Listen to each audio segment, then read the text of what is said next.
नाम पर साजिश, शादी के नाम पर धोखा और धर्मांतरण की गहरी चाल।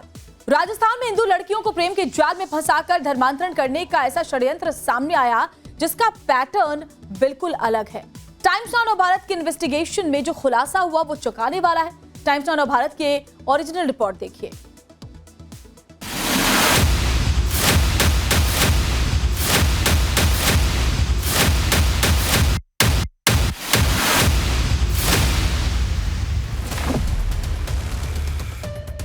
मुझे अपने जाल में उसने फंसाया, मेरे साथ बहुत गलत किया, मेरा रेप किया और मुझे ब्लैकमेल किया, मेरी वीडियोस बनाई हैं। लेकिन जब मैं दूसरे स्कूल में आई 9th क्लास में तो मेरे पीछे पीछे आता था और मुझे बोलता था मुझसे बात कर, लेकिन मैंने नहीं की। लेकिन जब 10th में मेरे पास फ़ोन आया तो मैंने उससे बात की, फिर बात की तो वो मेरे पीछे और आता था। फिर उसने मुझे बोला कि मेरे साथ चल, मैं जहाँ लेके जा रहा हूँ वहाँ चल। सुमित नाम बता के इसने मुझसे दोस्ती करने के बाद में इसने मेरे साथ में धीरे धीरे संबंध बनाने के बाद में इसने मेरी फ़ोटो वीडियो बनाई। निकाह के लिए ना दबाव डालने के बाद में इसने मुझे बोला कि अगर ना तू मेरे साथ में निकाह नहीं करेगी तो मैं तेरे साथ में ना फ़ोटो वीडियो वायरल कर दूँगा। चाहे तू माने चाहे ना माने, मैं तुझे भगा कर लेके जाऊंगा, वो भी सबसे छुपा कर तुझे बहुत दूर लेके जाऊंगा। हमारे मुस्लिम कौम में ऐसी जगह बनी हुई है, ऐसी गलियां है, ऐसे घर है जो हम पैसे देकर उन्हें छुपा देते हैं पर वो सामने नहीं लेके आते हैं।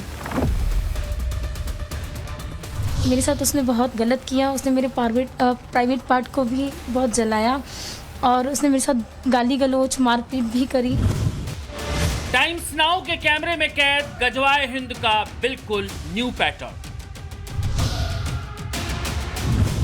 छांगुर, रहमान, जैरुन्निसा से भी बड़े खिलाड़ियों का स्कैंडल आया सामने।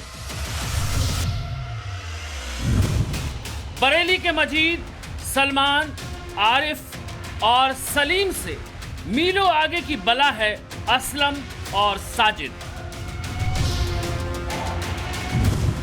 नीतू से नसरीन और अनामिका से जोया बनाने वाली कन्वर्जन फैक्ट्री का डरावना सच।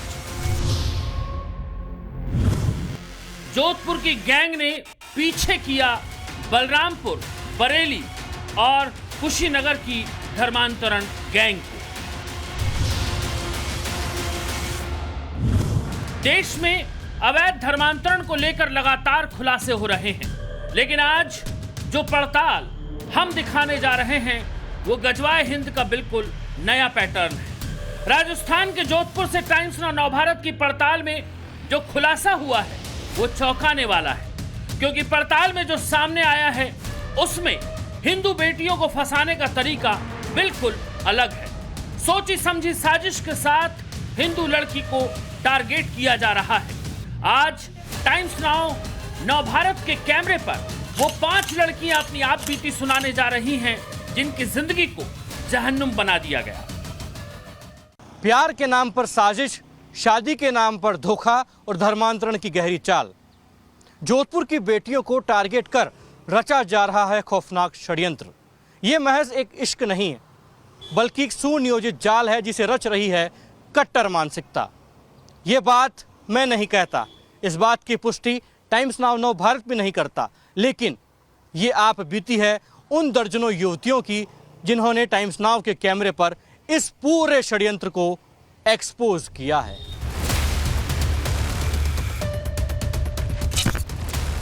ये जोधपुर की वो बेटी है जिसके साथ मोहम्मद असलम ने समीर बनकर धोखा किया, पहचान छिपाई, शोषण किया, वीडियो बनाकर ब्लैकमेल किया, परिवार वालों को डराया, धमकाया और अब ये पहली बार असलम की करतूतों का कच्चा चिट्ठा लेकर टाइम्स नाउ भारत के कैमरे पर आई है।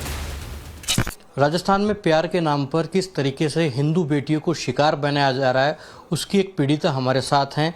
उन्हीं की मुंह जुबानी सुनेंगे कि कैसी आपबीती उनके साथ हुई है। जिस व्यक्ति के खिलाफ आप कोर्ट में लड़ाई लड़ रही हैं, क्या नाम है उसका? उसका नाम समीर है। जब तक मुझे ये पता था कि वो समीर है तब तक मैं उसके कांटेक्ट में थी और मुझसे उसने अपनी आईडी छुपा कर रखी थी कि वो मोमडन है और उसका नाम असलम है। उसने मुझे अपना नाम समीर बताया और समीर बताकर उसने मेरे साथ ये प्यार का और ये सब झूठा षड्यंत्र रचा और मुझे इस जाल में फंसाया और मुझे धर्म परिवर्तन करने के लिए ब्लैकमेल करता था, मुझे मारने की धमकियां देता था, मुझे ना परेशान करता था, मेरे परिवार को खतरा मतलब पहुंचाने की कोशिश कर रहा था वो, और उसकी फैमिली और वो दोनों जने मिलकर हमें नुकसान पहुंचाने की कोशिश कर रहे थे। मुझे अपने जाल में उसने फंसाया, मेरे साथ बहुत गलत किया, मेरा रेप किया और मुझे ब्लैकमेल किया, मेरी वीडियोस बनाई हैं। इस वजह से मैं अपने लिए लड़ाई लड़ रही हूँ और आज वो बहुत सारी लड़कियों की ज़िंदगी ख़राब कर रहा है, बहुत सारी लड़कियों को ऐसा टारगेट बना रहा है, उनकी लाइफ ख़राब कर रहा है, किसी से शादी कर रहा है उसको छोड़ रहा है, किसी का रेप कर रहा है उसको छोड़ देता है और उसने इस चीज़ को मजाक समझ के रखा है और हम हिंदू लड़कियों को उसने खिलौना समझ के रखा है अपना। आपके और जब वो वीडियो बना लेता है, जब वो ये सारी चीज़ें कर लेता है, ब्लैकमेल कर लेता है, वीडियो बना लेता है, फिर वो उन लड़कियों को इस तरीके से डराता है कि वो लड़कियां कहीं कुछ बोलने के लायक नहीं रहती, बस उनके पास एक ही ऑप्शन होता है कि वो आत्महत्या कर ले, उनके पास यही ऑप्शन होता है। आपको भी ये सारी धमकियां दी गई होंगी, ये सब डराया गया होगा? मेरे को तो मारा गया है रास्ते पर, मेरे साथ तो मारा पीटी की गई है, मेरे को तो रास्ते रोककर मेरे साथ मारा पीटी, मेरे ऊपर हाथ उठाने की कोशिश की गई, मुझे चक्कू दिखाया गया है, मुझे कहीं रहने नहीं दिया है, मेरे गली के चक्कर लगाए हैं, मेरे गली के बाहर के तमाशे किए, मेरे घर के बाहर के लॉक लगा दिए गए हैं, मेरे साथ ये हरकतें की हैं और मुझे इतना पीड़ित किया गया, इतना पीड़ित किया गया। मुझे नहीं लगता कि ये इस षड्यंत्र के अंदर अकेला है, मुझे पता है कि इसके पीछे कोई ना कोई और ऐसी शक्ति है जो इसको सपोर्ट कर रही है। असलम की झूठी मोहब्बत के जाल में फंसने वाली ये पीड़िता पहली नहीं। इससे पहले भी असलम ने एक लड़की से झूठी पहचान के जरिए निकाह किया और अभी भी असलम ने कई हिंदू लड़कियों को अपने टारगेट पर ले रखा है। आपके अलावा जो लड़कियां पीड़ित हैं उस एक शख्स से, क्या वो लड़कियां भी सामने आई हैं या अभी दबाव में?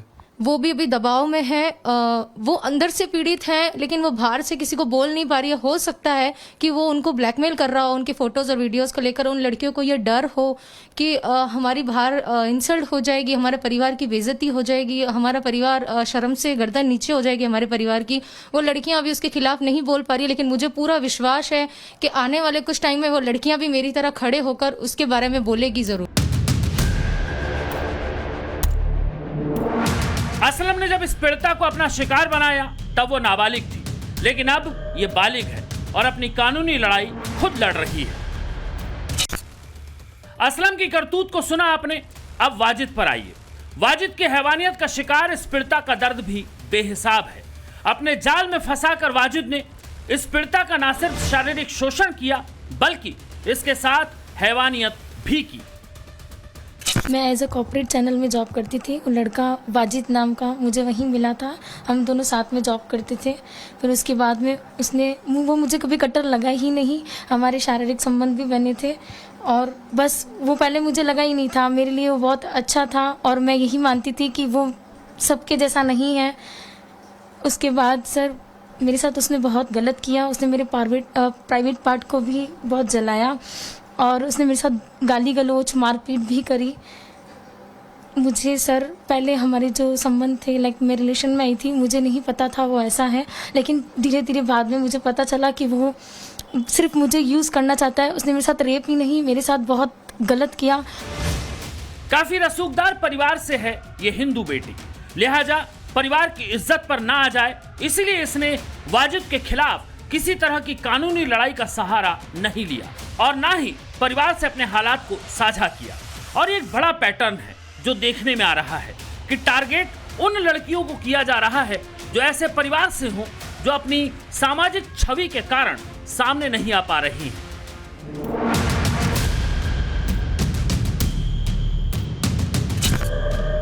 अब मिलिए तीसरी पीड़िता से जिसकी जिंदगी में साजिद सुमित बनकर आए। सुमित बनकर दोस्ती की, शादी का वादा करके संबंध बनाए और जब शादी की बात आई तो खुलासा किया कि वो हिंदू नहीं मुसलमान है और अब उसे निकाह करनी पड़ेगी, नहीं तो उसके यौन शोषण के वीडियो वायरल कर दिए जाएंगे। करती थी वहाँ भी मुझे एक लड़का मिला है, उसने अपना नाम है ना सुमित नाम बता के इसने मुझसे दोस्ती की। दोस्ती करने के बाद में इसने मेरे साथ में धीरे धीरे संबंध बनाए। संबंध बनाने के बाद में इसने मेरी फ़ोटो वीडियो बनाई। फ़ोटो वीडियो बनाने के बाद में इसने मुझे शादी के लिए दबाव डाला। दबाव डालने के बाद में इसने मुझे कोर्ट परिषद में लेके आया। उसके बाद लाने के बाद में उसने मुझे निकाह के लिए ना दबाव डाला। दबाव डालने के बाद में इसने मुझे बोला कि अगर ना तू मेरे साथ में निकाह नहीं करेगी तो मैं तेरे साथ में ना फोटो वीडियो वायरल कर दूंगा। इस पीड़िता के पास कोई ऑप्शन नहीं था और इसे निकाह करनी पड़ी और फिर इसे फर्जी आधार कार्ड बनवाकर आयशा बना दिया गया। इसके बाद तो इस पीड़िता के साथ वो हुआ जिसे सुनकर किसी की भी रूह कांप जाए। पीड़िता साजिद से 3 बार प्रेग्नेंट हुई और 3 बार इसका जबरन गर्भपात कराया गया, लेकिन इस पीड़िता ने हार नहीं मानी और इसने साजिद के खिलाफ कानूनी लड़ाई लड़ी और उसे सलाखों के पीछे पहुंचाकर ही दम लिया। जोधपुर में चल रही कन्वर्जन फैक्ट्री में टारगेट तभी से सेट कर लिए जा रहे हैं जब लड़कियां बिल्कुल छोटी क्लास में होती हैं। नाबालिग लड़कियों को टारगेट किया जाता है और फिर इस तरह का जाल बिछाया जाता है कि बेटियों का परिवार तक हेल्पलेस हो जाता है। इस पीड़िता की जुबानी सुनिए, कैसे रईस नाम के लड़के ने इसके साथ साजिश रची। तो वो भी आप ही की क्लास में था? वो छोटा था मुझसे क्लास में, आपसे भी छोटा था? जूनियर।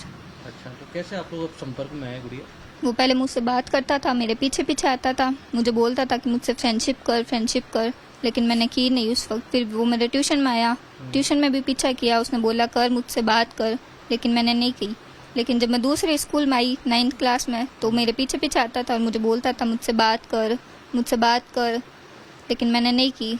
लेकिन जब 10th में मेरे पास फ़ोन आया तो मैंने उससे बात की, फिर बात की तो वो मेरे पीछे और आता था। फिर उसने मुझे बोला कि मेरे साथ चल, मैं जहाँ लेके जा रहा हूँ वहाँ चल। लेकिन मैंने उसको मना कर दिया, लेकिन वो मुझ पर और दबाव बनाता था कि चल मेरे साथ चल। लेकिन फिर मैं उसके साथ गई और उसने मेरा गलत यूज़ किया और उसने मुझे धोखा दिया कि मैं तुझसे ही शादी करूँगा, तेरे साथ रहूँगा, तुझसे ही करूँगा और तेरे को लेके जाऊँगा। वो खुद भी आप ही की उम्र का है, तो क्या लगता है आपको कि उसने किस तरीके से ये पूरी साजिश की होगी? क्या मानसिकता होगी? उसके पीछे और भी लोग होंगे जो उसको बोलते होंगे ऐसा कर वैसा कर, फंसा इसको। लेकिन मैं फंस गई तो अब और भी लड़कियों को फंसाता होगा वो। उसकी मानसिक स्थिति ऐसी है। कैसे? क्यों? कुछ और भी कहा है कि कभी? नहीं, ऐसे बोलता था ये मत पहन, वो मत पहन, यहाँ मत जा, अपने घर वालों के साथ मत जा, इनसे बात मत कर, फैमिली वालों के साथ मत रहे। पहनावे के लिए भी कभी कुछ कहा क्या कि ये पहन ये मत पहन? बोलता था जीन्स मत पहन, जीन्स नहीं पहनेगी, अब लाएगी भी नहीं। और बोलता था मुंह बांध के रखेगी, कहीं भी जाएगी तो पूरा मुंह कवर करके रखेगी। क्या हिजाब और बुर्के के लिए भी कहा? ऐसे बोलता था कि पहन के जाएगी बाहर। हिजाब पहन के बाहर? तो आप मुसलमान थोड़ी हो, आपने कहा नहीं कि भाई मैं तो हिंदू हूँ? मैंने कहा मैं क्यों पहनूं? तो बोले पहनना तो पड़ेगा। सुना आपने किस तरह से हिंदू बेटियों का ब्रेन वॉश किया जा रहा था। ऐसी ही एक और पीड़िता है जिसकी जिंदगी में सलमान नाम के ड्राइवर ने एंट्री ली और पूरे परिवार को समाज में मुंह छिपाने के लिए मजबूर कर दिया। था कि मेरे साथ घूमने चल, मैं तुझे होटल लेके जाऊंगा। और वो मुझे ये भी कहता था कि मेरे साथ फिजिकल हो, पर मैंने उसे मना कर दिया था। वो मुझे ये भी कहता था कि मैं कुछ भी हो जाए मैं तुझे भगाकर लेकर जाऊंगा, चाहे तू माने चाहे ना माने, मैं तुझे भगाकर लेके जाऊंगा, वो भी सबसे छुपा कर तुझे बहुत दूर लेके जाऊंगा। हमारे मुस्लिम कौम में ऐसी ऐसी जगह बनी हुई है, ऐसी ऐसी गलियाँ है, ऐसे ऐसे घर है जो हम पैसे देकर उन्हें छुपा देते हैं, पर वो सामने नहीं लेके आते हैं। उसने मुझे ये तक बताया कि मैं तुझे ऐसी जगह लेके जाऊंगा जहाँ तू तेरे घर वाले तो क्या कोई पुलिस भी नहीं पहुँच पाएगी। और वो मुझे ये भी कहता था कि हमारे मौलवी साहब ने यही बात सिखाई है कि अगर तुम हिंदू लड़कियों से संबंध बनाओगे तो तुम्हें जन्नत की प्राप्ति होगी। तो उसकी ऐसी सोच थी, बहुत घटिया सोच थी उस लड़के की, और वो मेरा यूज़ करना चाहता था, वो मुझे भगाना चाहता था और मेरे घर वालों की इज्जत उछालना चाहता था। इस पीड़िता ने सलमान को भांप लिया, उसके इरादों को भांप लिया, इसीलिए उसके चंगुल में आने से बच गई। हालांकि सलमान ने इस पीड़िता के परिवार को बहुत परेशान किया। इस पीड़िता के परिवार का कहना है कि उनकी बेटी को सोची समझी साजिश के साथ टारगेट किया गया था। सरकार किसी की भी हो, लेकिन हिंदुओं के साथ में यही हो रहा है। जो आरएसएस, बीजेपी या अन्य संगठन जैसे विश्व हिंदू परिषद, बजरंग दल या किसी का भी कार्यकर्ता हो, उसका घर का टारगेट बनाया जाए। मेरे घर का टारगेट बनाया गया है क्योंकि मैं आरएसएस की वर्दी पहन के निकलता था। हर रोज मैं दंड लेके निकलता था, आरएसएस की वर्दी लेके पहनता था और मैं गाड़ी लेके निकलता था। इन लोगों ने मुझे जानबूझ के टारगेट बनाया। पिता के आरोपों में कितनी सच्चाई है ये तो हमें नहीं मालूम, लेकिन हिंदू बेटियों को निशाने पर लिया जा रहा है, इस सच्चाई से इनकार नहीं किया जा सकता। जोधपुर में लव जिहाद के कई सारे केस लड़ने वाले वरिष्ठ अधिवक्ता मोती सिंह राजपुरोहित का कहना है कि दर्जनों केस लड़ने के बाद ये सामने आ रहा है कि वाकई ये एक संगठित षड्यंत्र है। उसमें हमने करीबन 30 केस में अपनी उपस्थिति दी है और उन 30 केसों का रिसर्च ये कहता है, पूरी स्टडी जो पुलिस ने इन्वेस्टिगेशन करके दी है, वो स्टडी ये कहती है कि ये एक षड्यंत्र है और संगठनात्मक षड्यंत्र है जो ऑर्गेनाइज वे में काम कर रहा है और विशेषकर समाज का जो वंचित समाज है, कमज़ोर वर्ग है, उन परिवारों की लड़कियों को टारगेटेड रूप में इस्तेमाल करने, उनके साथ अपराध करने और उनको षड्यंत्र पूर्वक इस पूरे के पूरे प्यार का जो जाल है उसमें फंसाकर उसको धर्मांतरण करके लिए मजबूर किया जाता है। बिल्कुल सेट थ्योरी है। 12 साल की बच्चियां स्कूल जो जा रही हैं या ट्यूशन जा रही हैं और सबसे बड़ा रैकेट अभी चल रहा है हमारे जिम वाला। तो इनमें जो बच्चियां जा रही हैं उनको सॉफ्ट टारगेट मान के सबसे ज़्यादा फोकस उन्हीं पे जो लव जिहाद के मैटर